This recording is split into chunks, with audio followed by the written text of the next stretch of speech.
You always prepare yourself because you know that it could happen anytime, but you never know when. And when it does, you realize you could never be prepared enough.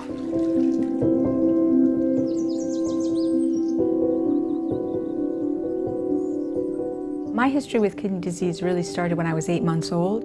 I was diagnosed with a kidney infection, quite a severe one, but unfortunately wasn't given an antibiotic. And so my kidneys failed when I was 26 years old. When I was 31, I had my first transplant. It was a perfect match and lasted 23 and a half years. Essentially, my life went back to normal. Things were much better. After the first transplant, we were able to go away and do things. We could visit Gail's family. And over time, we started canoeing up in the far north as a substitute for going to exotic locales. Life became much, much better. It was like a miracle.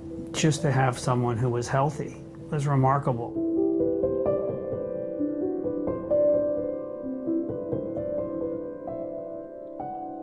When I found out that the first transplant was failing and that I was facing dialysis again, I was devastated. I was always prepared, I thought, for that moment, because nothing lasts forever. But it was horrible to think of what it was going to be like to go back on dialysis. It was not something that was easy to handle. Being on dialysis consumes your life. I'm a gardener, and normally when I garden, I go out early in the morning and I'm there all day. And when I was on dialysis the second time, a half hour was all I had, and I'd be on the couch all day. That is your life. It becomes your life. Here's my wife who's just, it was just like, they took her life right away. Unfortunately, Gail's story is all too familiar. Often a relatively young person doing and feeling quite well is found to have severe kidney failure, which has a significant impact on their lives.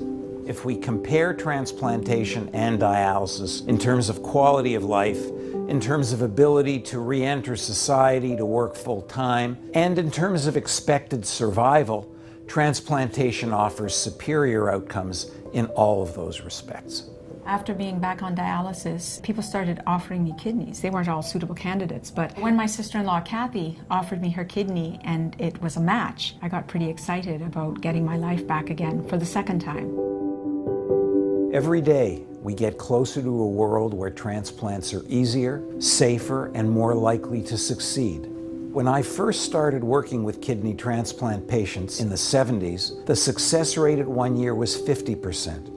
Now it's close to 95%. With thousands of patients like Gail waiting with their lives on hold, we cannot work fast enough to make this dream a reality. But it's not just transplants that save lives. As physician-in-chief, head of medicine at University Health Network, I cannot stress enough that there is a strong need for support throughout many of our program areas, which treat a range of important and complex medical conditions. When you give to Toronto General and Western Hospital Foundation, you give people hope by funding some of the most innovative research in the world. You keep families together by helping to ensure life-saving treatments and surgeries are possible. And you inspire our patients with the courage to keep fighting by helping to fund the most advanced medical equipment.